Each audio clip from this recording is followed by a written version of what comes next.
Going on YouTube, out here finishing up this wiring. I had got my lithium yesterday. You can kind of see it right there.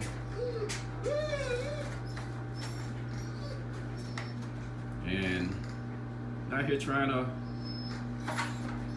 clean up my wiring, basically get everything in. This right here was the last piece that I needed as far as like having my system playing up to par. But yeah, I mean, it's not the best, but we all know that this stuff is subjective. Everybody's not gonna like it. The main thing is, it's your personal build. As long as you like it, just be happy with it. And I am happy with it.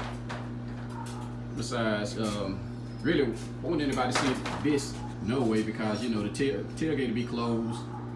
About the only thing I might do is open it up like that. That way when I turn my fans on, it'll get some fresh air blowing across the amp. But other than that, hey, it's a wrap. It's done.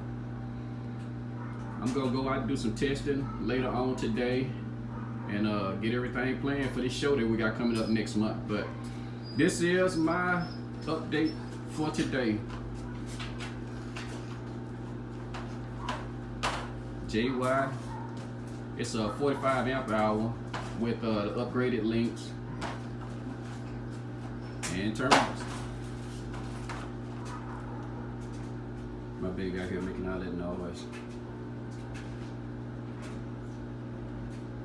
Later, YouTube.